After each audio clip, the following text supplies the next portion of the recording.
Doctor Gupta, एक तरफ बिना जाने कि कौन सी वैक्सीन देश में आने वाली है, उसके क्या कंटेंट होंगे, जिन लोगों को शायद साइंस की समझ उनकी लिमिटेड है, बहुत कम समझ है, वो धर्मगुरु अब बता रहे हैं, कोई कह रहा है गाय का खून है, कोई कह रहा है सुअर की चर्बी है। क्या असर होगा इसका लोगों पे?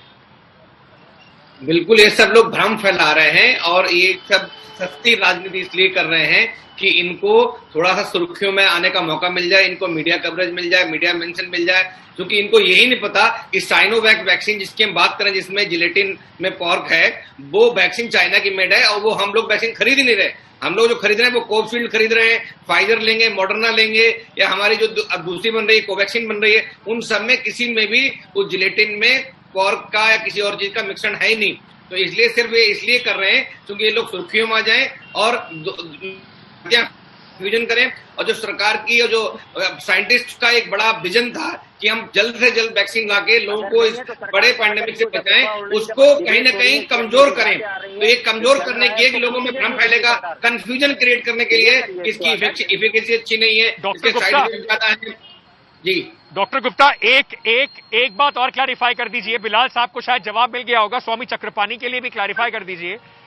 क्या गाय का खून भी जरूरी लगता है क्या वैक्सीन में?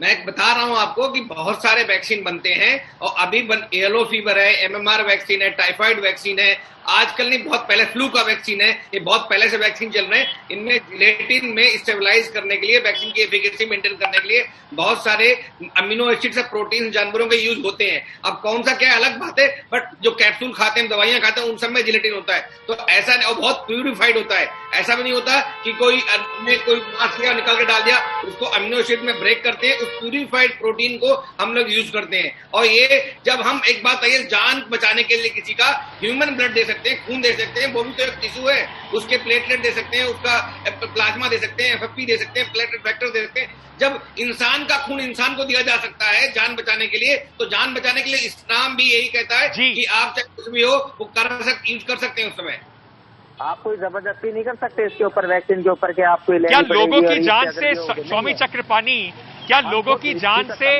बड़ा है आप लोगों का इस तरीके का 5 मिनट ऑफ फेम वाला जो सिचुएशन है?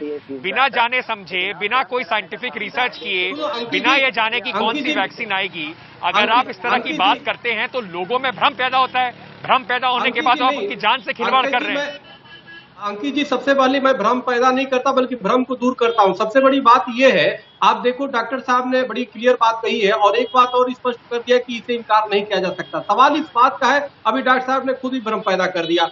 अब हम जैसे लोगों को, अब कोई भी दवा बनता है तो स्पष्टीकरण तो होना चाहिए ना भाई, कैसे बना रहे हैं। अब कल के डेट में हम मान लो चाहे कोई भी हमारे अरे अमीनो एसिड, अगर गऊ के खून का ले ले, गाय का खून निकाल के सीधे डालने में जमीन आसमान का फर्क होता है। सुनिए अंकित जी, आप में यार बोलने तो दीजिए, बोलने देने गए हैं।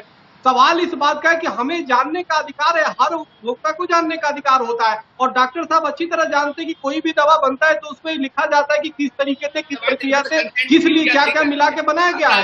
ये अधिकार है हर व्यक्ति का। तो अगर जानना चाहते हैं, स्वामी चक्रपाणी, डॉक्टर गुप्ता से आपने सवाल पूछा है तो उन्हें जवाब भी देने दीजिए। डॉक्टर गुप्ता, क्या किसी को कोई भी बात या कोई भी सवाल उठाने से पहले ये जानकारी तो ले लेनी चाहिए ना कि कौन सी वैक्सीन आएगी और उसके कंटेंट क्या होंगे, या उससे पहले ही तीर चला दें और उसके बाद देखें कि रिएक्शन क्या होता है?